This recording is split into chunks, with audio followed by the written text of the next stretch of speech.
اعوذ باللہ من الشیطان الرجیم بسم اللہ الرحمن الرحیم کداب آل فرعون والذین من قبلہم، جیسے کہ معاملہ ہوا آل فرعون کا اور ان کا جو ان سے پہلے تھے۔ آل فرعون سے پہلے قوم شعیب سے پہلے صدوم اور عمورہ کی بستیاں، ان سے پہلے قوم سمود، ان سے پہلے قوم عاد، ان سے پہلے قوم نوح۔ یہ ہم سورہ اعراف کے اندر یہ ساری چیزیں پڑھ کر آئے۔ کداب آل فرعون والذین من قبلہم کفروا بآیات اللہ، انہوں نے بھی اللہ کی آیات کا کفر کیا۔ فأخذہم اللہ بذنوبہم، تو اللہ نے پکڑ لیا انہیں ان کے گناہوں کی پاداش میں۔ ان اللہ قوی شدید العقاب، یقیناً اللہ تعالیٰ قوی ہے، قوت والا ہے، زور آور ہے اور سزا دینے میں سخت ہے۔ ذالک بأن اللہ لم یکن مغیرا نعمۃ انعمها علی قوم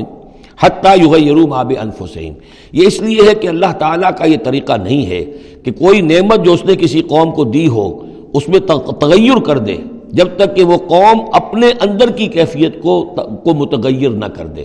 یعنی یہ ہر قوم جو اٹھی تھی اسی شکل میں اٹھی تھی کہ اللہ تعالیٰ نے ایک نبی بھیجا، جیسے کہ قوم ہود ختم ہوئی تو حضرت ہود اور ان کے ساتھیوں کے ذریعے سے ایک نئی قوم وجود میں آئی جو آگے چل کر سمود کہلائی۔ تو یہ لوگ کون تھے؟ یہ لوگ تھے جن کو اللہ نے نعمت دی تھی، انعام دیا تھا، احسان کیا تھا، ایمان انہیں ملا تھا، لیکن جب انہوں نے اپنی اس نعمتوں کو بدل دیا، کفر کی روش پر آ گئے، توحید کی پگڈنڈی چھوڑ کر، توحید کی شاہراہ کو چھوڑ کر شرک کی پگڈنڈیوں پہ مڑ گئے، تو پھر اللہ تعالیٰ کی نعمت بھی تبدیل ہو جاتی ہے، اللہ تعالیٰ نعمت سلب کر لیتا ہے، انعام کی جگہ پر اللہ کا عذاب آ جاتا ہے۔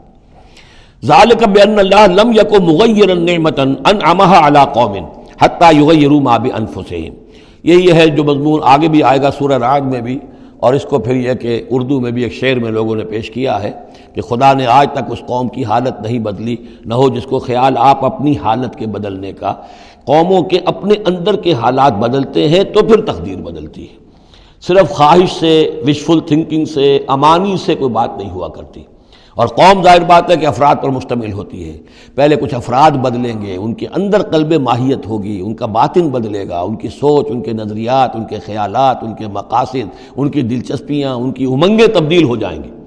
یہ اندر کے بدلے ہوئے لوگ جو ہیں جب کثیر تعداد میں ہوں گے تو پھر یہ مل جل کر زور لگائیں گے، طاقت لگائیں گے، معاشرے کو بدل دیں گے، اور پھر یہ اس طریقے سے کہ انقلاب آئے گا۔ کیوں بجاں در رفت جہاں دیگر شود، جہاں چو دیگر شد جہاں دیگر شود، جب یہ قرآن کسی کے اندر اتر جاتا ہے اس کے اندر ایک تبدیلی آ جاتی ہے، بالکل بدل جاتا ہے انسان اندرونی طور پر، اور یہ اندرونی تبدیلی ہے جو عالمی انقلاب تک ممتد ہو سکتی ہے۔ وَأَنَّ اللَّهَ سَمِيعٌ عَلِيمٌ، اللہ سب کچھ سننے والا جاننے والا ہے۔ کداب آل فرعون، جیسے کہ دستور تھا یا ہوا معاملہ آل فرعون کا، والذین من قبلہم، اور جو ان سے پہلے تھے، کذبوا بآیات ربہم، انہوں نے اپنے رب کی آیات کو جھٹلایا، فأہلکناہم بذنوبہم، تو ہم نے ان کو ہلاک کر دیا ان کے گناہوں کی پاداش میں، واغرقنا آل فرعون، اور آل فرعون کو ہم نے غرق کر دیا، وکل کانوا ظالمین، اور یہ سب کے سب ظالم تھے۔ ان شر الدواب عند اللہ الذین کفروا فہم لا یؤمنون، بدترین چوپائے اللہ کے نزدیک یہی لوگ ہیں اللہ کے نزدیک جو کفر کرتے ہیں اور وہ ایمان نہیں لاتے۔ یعنی وہی جو آیت ہم پڑھ چکے سورہ اعراف میں کہ یہ لوگ انسان نظر آتے ہیں، حقیقت میں انسان نہیں ہیں۔ لہم قلوب لا یفقہون بہا ولہم اعین لا یبصرون بہا ولہم آذان لا یسمعون بہا اولئک کالانعام بل ہم اضل، وہ چوپایوں کے مانند ہیں بلکہ ان سے بھی گئے گزرے۔ اس لیے شر الدواب کہا گیا، تمام جانداروں میں اور جمان چوپایوں میں، جانوروں میں سب سے برے لوگ جو ہیں وہ یہ انسان نما حیوان ہیں کہ جن کے اندر عقل نہیں، جن کے اندر شعور نہیں، جو ایمان سے خالی ہیں اور کفر پر اور صرف دنیا کی لذتوں پر ریجھ گئے ہیں۔ الذین عاہدت منہم ثم ینقضون عہدہم فی کل مرۃ وہم لا یتقون، وہ لوگ کہ جن سے آپ نے اے نبی معاہدہ کیا تھا پھر وہ ہر مرتبہ اپنا عہد توڑتے ہیں اور اس کا کوئی ڈر نہیں رکھتے۔ اب یہ اشارہ ہو رہا ہے یہود کی طرف، کیونکہ حضور جب مدینے میں تشریف لائے تو میں نے آپ کو شروع میں بتا دیا تھا کہ آپ نے بہت بڑا یہ سمجھیے کہ اس کو Montgomery what, professor Montgomery what نے جس قدر تعریف کی ہے اس کی، اور سارے جتنے بھی الفاظ ہو سکتے تھے انگریزی زبان میں، اسٹیٹسمین شپ کہ حضور کا معاملہ، فہمی کا معاملہ، تدبر کا معاملہ، سیاست کو سمجھنے کا معاملہ، اس کی بہت بڑی بات یہ ہے کہ آپ نے یہودی قبائل جو تھے تینوں ان کو معاہدوں میں جکڑ لیا۔ تو یہ ایک بہت بڑا آپ کا کارنامہ تھا، لیکن اب ظاہر بات ہے جکڑے تو وہ گئے، اندر سے وہ دشمنی کرتے تھے، ساز باز کرتے تھے، اوپر معاہدہ ہے، اندر سے ساز باز چل رہی ہے، پیغامات بھیجے جا رہے ہیں قریش کو کہ کیا کر رہے ہیں آپ لوگ، کیوں دیر کر رہے ہیں، کیوں نہیں حملہ کرتے، ہم اندر سے آپ کی مدد کریں گے. تو یہ خدمت ابھی چل رہی تھی. تو فرمایا الذین عاہدت منہم ثم ینقضون عہدہم، وہ لوگ کہ جن سے نبی آپ نے عہد کیا، معاہدے کیے، اور وہ یہ کہ اپنے معاہدے توڑ رہے ہیں، فی کل مرۃ، ہر بار، وہم لا یتقون، اور وہ ڈرتے نہیں ہیں. فإما تثقفنہم فی الحرب، تو اگر آپ پا جائیں انہیں جنگ میں، فشرد بہم من خلفہم، تو ان کو ایسی سزا دیجئے کہ جو پیچھے ہیں ان کے ہوش ٹھکانے آ جائیں، لعلہم یذکرون، تاکہ انہیں عبرت حاصل ہو جائے. یعنی یہ کہ اب ایک تو یہ ہے کہ وہ کوئی صرف ان کی جو ہے وہ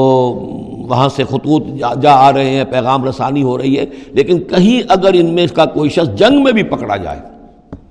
واقعتاً وہ جنگ میں شریک ہو جائے، قریش کی طرف سے آ جائے اور پکڑا جائے، تو پھر اس کو وہ سزا دیجئے کہ جو ایک کی سزا جو ہے وہ سینکڑوں کے ہوش ٹھکانے کر دے. یہ ہے مطلب. وَإِمَّا تَثْقَفَنَّهُمْ فِي الْحَرْبِ فَشَرِّدْ بِهِمْ، ایسی سزا ان کو دیجئے من خلفہم، کے جو ان سے پیچھے ہیں ان کے بھی ہوش ٹھکانے ہو جائیں، لعلہم یذکرون، شاید کہ پھر وہ نصیحت پکڑ لیں. وَإِمَّا تَخَافَنَّ مِنْ قَوْمٍ خِيَانَةً، اور اگر آپ کسی کو قومی سطح پر اندیشہ ہو جائے آپ کو کسی سے کہ وہ خیانت پر اتر آئی ہے، یعنی ایک ہے انڈیویجول ایکٹس، بنو قریظہ کا کوئی شخص ہے جو کام کر رہا ہے، بنو قریظہ کا سردار کہے گا صاحب مجھے کیا معلوم، یہ ایک شخص کا انڈیویجول معاملہ ہے، اس نے کوئی خط لکھ دیا ہوگا قریش کو یا کوئی سلسلہ جرمانی کیا ہوگا، لیکن یہ ہمارا اجتماعی معاملہ نہیں ہے، ہم معاہدے کے پابند ہیں. بنو قینقاع کا کوئی شخص ہے، اس نے کر دیا، تو اس کے لیے تو پہلا حکم آ گیا. وہ کہیں اگر مل جائے، جنگ میں مل جائے، کیونکہ ویسے تو اسے ہاتھ نہیں لگا سکتے، معاہدہ ہے ان کے ساتھ، تو معاہدہ ہے، اس کو کیا سزا دیں گے، لیکن یہ کہ جنگ میں کہیں آ جائے، اتنی جرأت کر جائے، تو پھر اس کو وہ سخت سزا دیجیے گا کہ جو پیچھے بیٹھے ہوئے ہیں، جو ڈورے ہلا رہے ہیں، تارے ہلا رہے ہیں، ان کو بھی ہوش ٹھکانے آ جائے. لیکن یہ کہ اگر آپ کو اندیشہ ہو جائے کہ کوئی قبیلہ جو ہے وہ خلاف ورزی کرنے پر اتر آیا ہے، خیانت کرنے پر اتر آیا ہے، وَإِمَّا تَخَافَنَّ مِنْ قَوْمٍ خِيَانَةً، کسی کی طرف سے خیانت کا آپ کو اندیشہ ہی ہو جائے، فَانبِذْ إِلَيْهِمْ عَلَىٰ سَوَاءٍ، تو پھر پھینک دیجئے ان کی طرف کھلم کھلا، یعنی پھر معاہدے کو ایبروگیٹ کیجئے، کہہ دیجئے کہ آج سے ہمارا کوئی معاہدہ نہیں. یہ نہیں ہے کہ معاہدہ بھی قائم رہے اور آپ ان کے خلاف اقدام بھی کر دیں، یہ صحیح نہیں. اس لیے کہ یہ مقام جو ہے اخلاقی اعتبار سے بھی غلط ہے، اور خاص طور پر آپ کا مقام، مقام نبوت، اس کے اعتبار سے کسی درجے میں بھی نہیں ہے کہ کسی قوم کے ساتھ معاہدہ بھی ہے، آپ کو اندیشہ ہے کہ وہ خیانت کر رہے ہیں، تو آپ کھلم کھلا اعلان کر دیجئے کہ آج سے میرا اور تمہارا کوئی معاہدہ نہیں، پھر اقدام کیجئے. لیکن یہ کہ بغیر اس اعلان کے کوئی اقدام کرنا ان کے خلاف، یہ در حقیقت اللہ تعالیٰ جو اخلاق چاہتا ہے اہل ایمان کے، اس کے منافی ہے. وَإِمَّا تَخَافَنَّ مِنْ قَوْمٍ خِيَانَةً فَانبِذْ إِلَيْهِمْ عَلَىٰ سَوَاءٍ. اصل میں یہی وہ بات تھی جس کے حوالے سے مولانا مودودی مرحوم نے 1948 میں یہ جو جہاد کشمیر اس وقت ہو رہا تھا اس کے بارے میں رائے ظاہر کی تھی کہ ہندوستان کے ساتھ ہمارے سفارتی تعلقات ہیں، بھارت کے ساتھ ہمارا سارا معاملہ معاہدات کے اوپر چل رہا ہے، پھر اگر یہ کہ معاملہ جو ہے دوسری طرف ہم یہ شکل کر رہے ہیں کہ وہاں پر جنگ کا معاملہ کر رہے ہیں، تو یہ غلط ہے، شریعت کی روح سے، قرآن کی روح سے غلط ہے. ہمیں کھلم کھلا اعلان کرنا چاہیے، جو بھی ہو اللہ تعالیٰ پر بھروسہ رکھنا چاہیے، کھل کر سامنے آنا چاہیے. یہ یا کہ میز کے اوپر تو معاہدہ ہے، ہاتھ مل رہے ہیں اور میز کے نیچے سے ٹانگیں گھسیٹی جا رہی ہیں، یہ دنیا داروں کا دھندا تو ٹھیک ہے، لیکن اسلام کی روح سے ایک اسلام کے نام پر بننے والی مملکت کی حکومت کا یہ طرز عمل درست نہیں ہے. یہ تھا وہ معاملہ جو سن 48 میں مولانا مودودی نے یہ رائے ظاہر کی تھی، اور اس پر پھر کافی ان کے خلاف جو ہے عوامی جذبات جو ہیں وہ بہت جو ہے اس وقت بہت بلند ہو گئے تھے، مشتعل ہو گئے تھے، اس لیے کہ عوام کی اپنی سوچ ہوتی ہے.